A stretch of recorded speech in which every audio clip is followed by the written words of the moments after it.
Welcome to the Weiss Entertainment's production of Halakhos of Rosh Hashanah. As you see on the screen, as always, all the videos are brought to you in conjunction with the Weiss Entertainment Network, 613 on your dial. Tune in for special programming. On your scene, we see the phrase right on top in big words, Chodesh Elul. In the Siddur, we see the David Hashem Ore, which is one of the tefillos that we add during Chodesh Elul, which is coming up soon. Now, just take a look at a little bit of the history of Chodesh Elul. Makara b'Chodesh Elul. So we discussed there were the idea of the Chet HaEgel, that the Chet HaEgel, Moshe Rabbeinu came down from Har Sinai on Shiva Asar B'Tammuz, and on Shiva Asar B'Tammuz he saw the Egel, and he broke the Luchos, and he went back up on Rosh Chodesh Elul, as we see here in the picture, Har Sinai, and he came down on Yom Kippurim. On Yom Kippurim, he had in his hands the second set of Luchot. So that made this whole period into a special time of the year referred to as Yemei Ratzon. Yemei Ratzon means the time that Hashem wants us to be close to Him. Now, there are a number of things that go with Yemei Ratzon. So looking at here is really a sefer called Yemei Ratzon that talks about Chodesh Elul. So one of the things we do to indicate that it's a time where Hashem wants us to come close to Him is Tokim Bashofar. We blow the shofar. Why? To wake up the people to do tshuva. We already mentioned saying Tehillim Chavzayim with David Hashem Ori, and of course we say Slichot. Now, Slichot is a tefillah where we ask Hashem for forgiveness.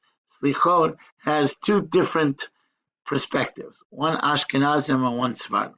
Sephardim began on the beginning of the month of Elul, and they say Slichot the whole month of Elul. Ashkenazim, as we see here, are different. We do not say Slichos the whole month, but we have two rules. The Motzei Shabbat, it always begins on a Motzei Shabbos, like last week, and has to be at least 4 days before Rosh Hashanah. So on a year when Rosh Hashanah is Monday or Tuesday, we say it a whole week before that because we always have to begin on Motzei Shabbos.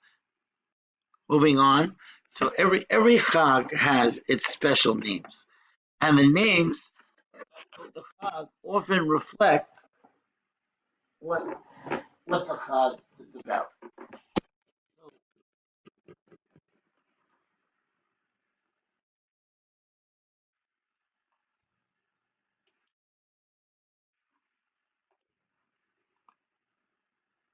So every Chag has a special name. If you look at the different pictures, you see different things about Rosh Hashanah. So one of the names is, of course, Rosh Hashanah. Why Rosh Hashanah? Because it's the beginning of the world. It was the time where Adam HaRishon was created. Now, the other thing we know is that it's called Yom Adin. So one of the symbols of Chodesh Elul is the scale. Because Hashem puts all our deeds on a scale, the mitzvahs on one side, the aveiros on the other side, and we are judged. So it's called Yom Adin, Hashem Shofei Otam. Now, in order for Hashem to truly judge us, it's also called Yom HaZikaron, which means Hashem remembers all our actions. And finally, the last name of Rosh Hashanah is Yom Tshuah, which reminds us that there is a mitzvah to blow shofar. We see in the picture, Chodesh Hashvi Be'echal Chodesh Yom Tshuah Yelachan. The Torah calls Rosh Hashanah Yom Tshuah. We have some very special minhagim when it comes to eating foods on Rosh Hashanah. They're called the Simane Rosh Hashanah. So everyone's familiar with the minhag of eating an apple and honey. And we say at tefillah that we should have a sweet new year. In general, any symbolic act often is associated with the tefillah, that we're doing it because we want something from it. So when we dip an apple in the honey, we want a sweet new year. We have, for example, a pomegranate. Rimon has many seeds. So we want our good deeds to be like the many seeds. Or gezer. Gezer is the same word as gazar. Gazar means Hashem makes a rule. Hashem makes a law. So we want to make sure that whatever Hashem rules for us should be good. Again, we know we have a custom to eat a head of a fish or a head of a lamb. We should always be on the top. And really, all of these simanim is really a tefillah that Hashem should give us a successful year. One other thing I should mention is the minhag of eating a round challah, which also represents the cycle of life. Some of the other things that we do So on the first night, we wish each other Shana Tova, Tikateh v'Techatem. On the first night, we wish that Hashem should inscribe us in the book of life and should seal us in the book of life. And then the other minute we have usually on the first day of Rosh Hashanah, although it can be done up to Hoshana Rabbah, as you see here in the picture. Everyone is by the river saying Tashlach. Tashlach is a tefillah. We ask Hashem to take our sins and throw it into the river. There is really you do not have to throw anything into the river. It's a symbolic act. The minhag is to go and daven and say the tefillah of Tashlach at the river. And that's what you see here in the picture. Okay, moving on to the most important mitzvah of Rosh Hashanah is the mitzvah of shofar. So we know a shofar comes from a ram. We'll get to it in the next slide. And the Torah, we mentioned the other slide, the Torah calls Rosh Hashanah Yom Trua.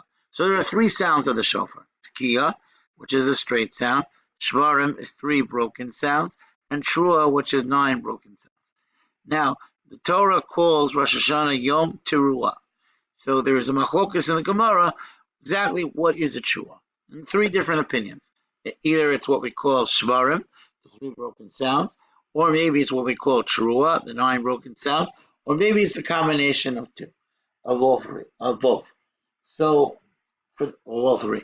So that for that reason, the halacha is that we blow before Musaf a set of each of them. And there's another halacha the Gemara learns out that every time you blow a trua, you have to have a tekiah before and a tekiah after. So before Musaf, we blow a round of each. Tekiah shavarim teruah 3 times, tekiah shavarim 3 times, tekiah trua 3 times, and then we end up tekiah gedola. And that's how we fulfill the mitzvah of blowing shofar. Plus, we blow, as you'll see in this slide, an additional 70 sounds, totaling 100 sounds each day of Rosh Hashanah. Now, we mentioned that the shofar comes from a ram. A ram reminds us of Akedas Yitzchak. We know that when the Malach said to Avram, don't sacrifice Yitzchak, Avram noticed it was a ram stuck in the bushes. The Medrash brings down to Mishnah and Pirkei Avos that the ram was created at the end of the day of the 6th day of creation, and it was there waiting for Avram to bring it as a korban. And when Avram offered it as a korban, Hashem said that if you blow the ram on Rosh Hashanah, I'm going to remember all the good deeds, especially what Avram was willing to do, and Akedas Yitzchak, and Hashem will write us in the book of life. Now we should note that on the shofar we make 2 brachas. One is called the Shmoa Kol Shofar. It starts Baruch Atah Hashem Elokeinu Melech Haolam Asher Kiddushanu B'Mitzvotav V'Tzivanu L'Shmoa Kol Shofar. And the second one is Shechianu. Should be noted that when you make a bracha on a mitzvah, the bracha really tells you what the mitzvah is. In this case, the mitzvah is to listen to the shofar. So you don't have actually a special mitzvah to blow shofar. Someone could blow it for you. But the mitzvah is really to listen. Shechianu is a mitzvah that comes from time to time, that comes on every Yom Tov. The last thing I wanted to mention is Tfilas Musaf. So Shmoneh Esrei has different number of brachot. A weekday Shmoneh Esrei has 19, and a Shabbos Shmoneh Esrei has 7, both Shachris and Musaf, as well as on Yom Tov. The one exception is Rosh Hashanah. Rosh Hashanah has 9 brachot in Musaf, and the brachot have a special name. The first one is called Malchiot. Malchiot, where we read psukim that describe how Hashem is the king. Zichronot, Hashem Zocher, Hashem remembers. Again, we read psukim that indicate how Hashem remembers all our actions and remembered some great people. Hashem remembered some great people in the past, etc. Shofarot is we make reference to the shofar, particularly at Har Sinai, and the shofar that will be blown in the future. Last thing I wanted to mention is the Kriyas HaTorah on Rosh Hashanah. On the first day, we read the story of the birth of Yitzchak, because the Gemara tells us that when Sarah finally became pregnant, she became pregnant on Rosh Hashanah.